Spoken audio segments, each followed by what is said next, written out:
What is going on, guys? So today we're going to be taking a look at the nyanBox. The nyanBox is a compact ESP32 Room 32U toolkit for wireless security. You can scan, you can analyze, and spoof radio frequency, Wi-Fi, and BLE protocols, all from an intuitive, menu-driven interface. There's no complex commands or coding required. It's designed for ease of use while exploring wireless communication in a responsible and educational manner.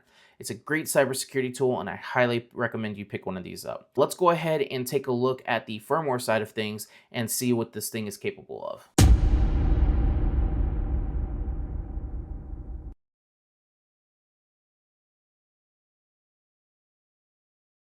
All right, so we're going to go ahead and update the device. We're going to go to nyandevices.com and we're going to click on Flash Device. At this point, you're going to want to connect your device to your USB-C. We're going to go ahead and install, find your device, click connect, and then install the device. We don't need to worry about erasing the device, but we're going to go ahead and click install. At this point, you're going to want to hold down the top right button of the device here, and then hold it until it goes from preparing install to installing. Okay, and we'll just let that process go. It's going to take some time. I sped it up for this video, but for you, it'll be a few minutes. And once it's finished installing, you're updated and you're ready to go. All right, so in this one, we have Wi-Fi, BLE, other, and then we're presented with a leveling system similar to the Flipper Zero. The more you use it, the more experience you get, and eventually you level up. So in Wi-Fi, we have our basic Wi-Fi scan. So that will scan all of the networks within reach. And what it'll do is it'll give you the list, and we're going to go ahead and choose just a printer of mine. We right click on it, and it'll give us the name, the MAC address, the RSSI, which is the signal strength, what channel it's on, the security, okay? And what's a newer feature that was just added is, and I think this is actually really cool, is if we hit the right button, it will give us a signal meter. So the closer we are, the stronger the signal, the more bars get filled. Similar to how your cell phone works, you know, if you have a lot of bars, your signal is good, and so forth. In channel 11 with 3, if we go ahead, we can move up or down, and it'll give us the signal strength for each, the overview. So we did scan 34 networks. The busiest channel is channel 1, the quietest is channel 11, and then back to the channel activity. So that is going to be the channel analyzer. The channel, or the Wi-Fi Deauther, is just going to disrupt the signal strength, or the signal for connected devices. So for example, if I chose to do single AP and we looked for my network, which was this one, and we deauth that network, that is going to be disrupting the 2.4 side of my router. I do have them separated, 2.4 and 5 gigahertz, so that way I'm able to do this.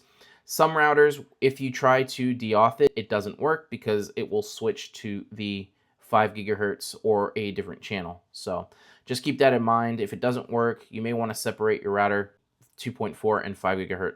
All right, let's go ahead and go back. Let's get out of here. The Deauth Scanner is actually really cool. What it is it's a monitor. So if there's anybody that is trying to deauth a network, it will pick it up. Beacon spam is going to be the SSID, where when you look for a network to connect to, there's going to be funny ones, random ones, a custom one if you chose to do a custom one. And that's basically what this is going to be.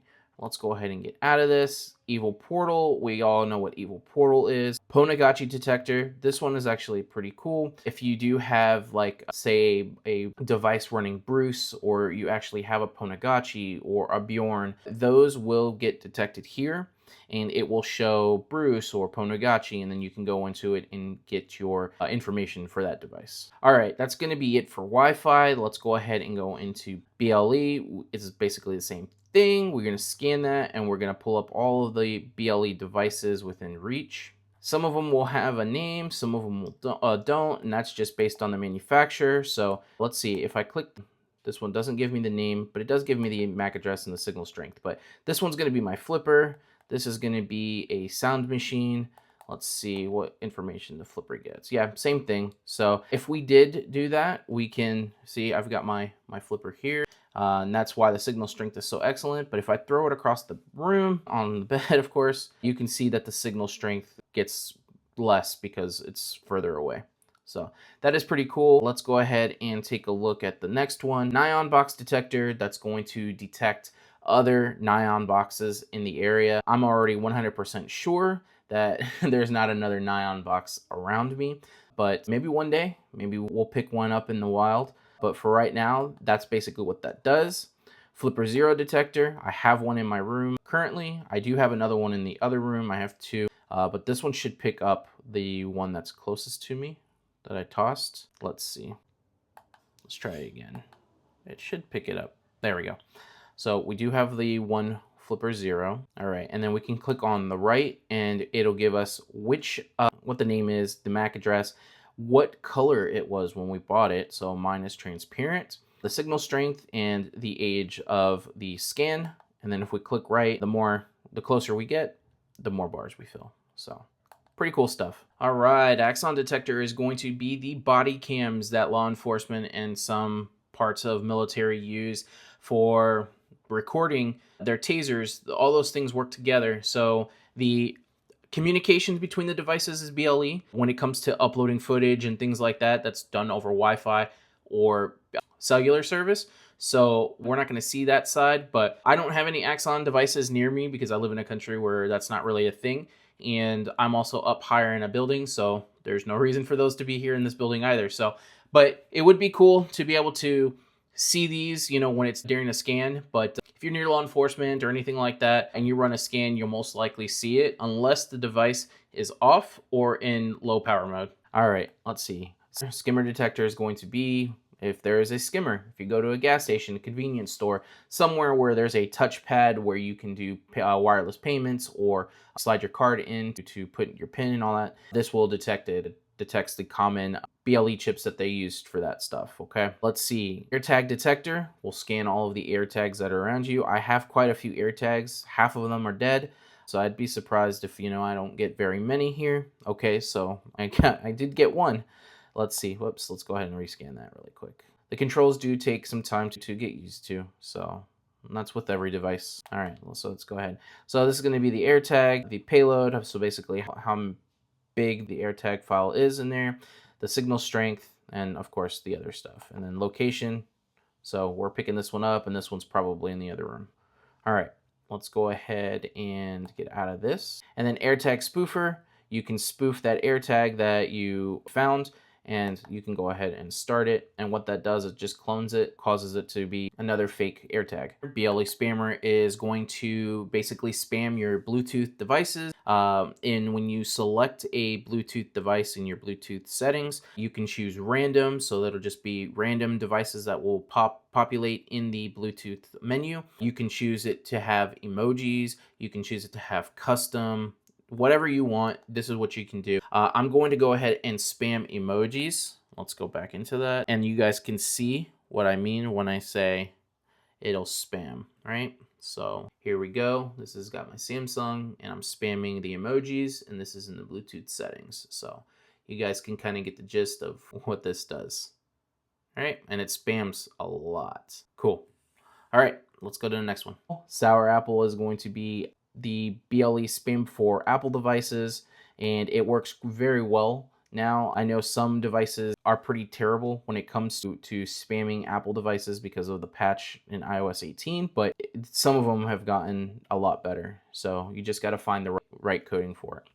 BLE Spoofer, so that's going to just basically spoof the different devices. So when you go into your Bluetooth settings to try to connect to a device, you can go ahead and fake a device if you want to on there. Let's see, back. All right, that's going to be it for BLE. Let's go ahead and go into other. So that we have scanner. So this is just going to scan the 2.4, and this is going to just kind of give us a little graph chart, and it's just scanning the main channels. So right now it's channel 6, channel 10, and then it's going to give us, I believe, okay. So we've got to hold the middle button down. If you, for whatever reason, get kind of stuck when you hit and there's no options for back or start or anything like that after a scan has happened, just hold the center button just for like 2 or 3 seconds and then let go, and it'll get you to go back. All right, analyzer. This is going to be another chart, if you will, just basically showing you the different channels and the signal strength and everything like that, okay? So let's go ahead and go back. And then settings, we have NeoPixel, so we can choose to turn off the NeoPixel. Brightness changes the brightness of the screen. Dangerous, now that is going to be, and it's a touchy subject, it's going to be your jamming feature. So if you turn it on, you'll get a bunch of warnings and you just have to read them and then accept them, and then it'll enable the 2.4 jamming feature on the device itself. But that's pretty much it. Let's see if it did enable it. Let's go back. So we've got it did enable it. It's called Sigkill. And if you go into it, you've got different options to basically disrupt and bother, you know, the 2.4 band. So you can do all. So it basically just spams all three NRF24 modules and goes full force and basically jamming all of the 2.4. Wi-Fi, Bluetooth, BLE. So the difference between Bluetooth and BLE is the energy efficient one. So that's going to be kind of like your cell phones, your headphones, a lot of the smaller devices that run on a smaller battery. Let's see, video transmission, RC, USB wireless, so like your keyboard and things like that. Zigbee could be remote controls. My son has a Zigbee from IKEA, which is just a light bulb that changes colors, and the remote is 2.4, but it uses a special 2.4 connection. So that's Zigbee. And NRF24, so that's just going to be Sigkill. All right, so that is going to be it for this.